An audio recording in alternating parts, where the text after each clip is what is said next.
Guten Tag. Today I'm going to show you guys how to use Adobe Premiere for subtitles. And so I saw a YouTube video recently, and they were talking about the difference between using YouTube subtitles and using automation, scripts and stuff.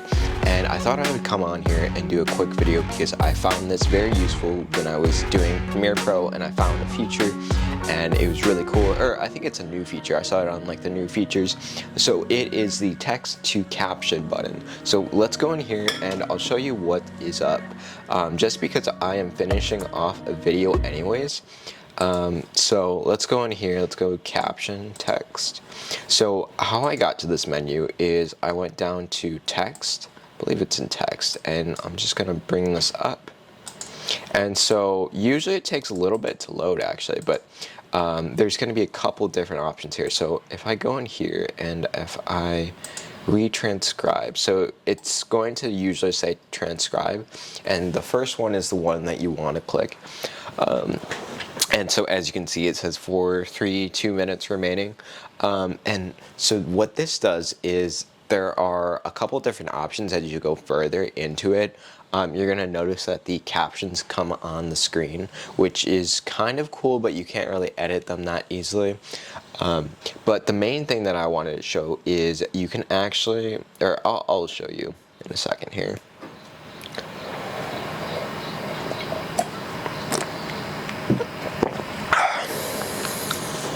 So I guess we can do a real-time wait here. So usually what I do is I export my video into Media Encoder, and then I set this up so that this is running while that's going for the final video, because oftentimes I see myself cutting and removing different parts of the video, so some of it is actually not in the video at all. But the reasons why you want to do this, the translations or the subtitles, is to get them right into YouTube right away. And that is very, very important. So as far as like SEO and Google and YouTube rankings, that is super important, I feel and I know. The other thing is when you translate them or you auto-translate them, they will be spot on to what you have on Adobe's Premiere, on Adobe Premiere right now.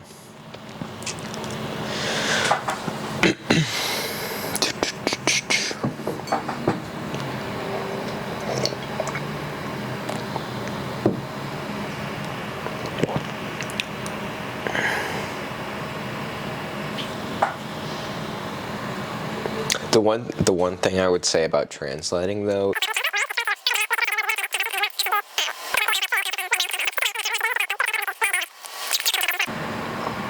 I also want to thank our affiliate NordVPN. Go get safer internet.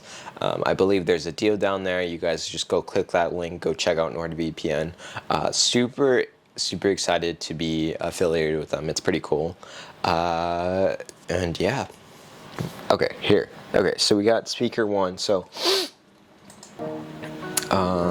what we can do in here actually is we can edit actually any of these. So you can go car, it said car factory in there, I said car factory, and you can just easily go in here.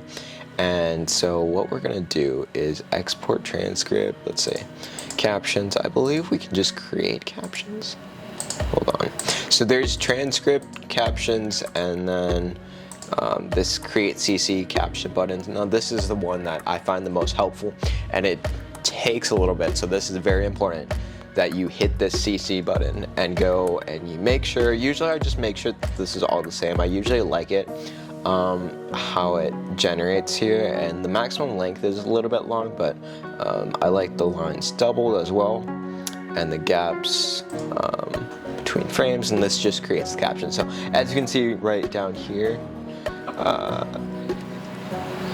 you can see the captions coming out on the bottom there, which is really cool, but that's not why we want to do that. So we're going to export as CRT files. So the CRT files are what you want to upload directly to YouTube, and so I don't have it up right now, but as soon as you get into YouTube, you will be able to upload that. It will be like upload list, and then wait for it to load because I've got like 1,100. Okay, so and then we go in here, we go to edit subtitles. So on the Ukrainian one, we go in here, and we're gonna add a new language, random language. Let's go Napoleon. Which one works? Portuguese. Let's try Portuguese. So we go into Portuguese here. We go into add, and so what you can do is you can go upload file, and then this is what you're gonna press continue. No, it's okay, and then it's gonna look for the CRT file. So that's like the only file that's gonna work on that. So if I do that again. If I do that again, upload file, and then I hit an Excel file, for example, it's going to say I can't do that because it's not an SRT file. So then afterwards, if you use different languages, what you can do is you can actually just directly auto-translate them right away. And yeah, so that is what you do for YouTube subtitles, captions with Adobe. Pretty awesome. So leave a like, and yeah, I'll talk to you guys later.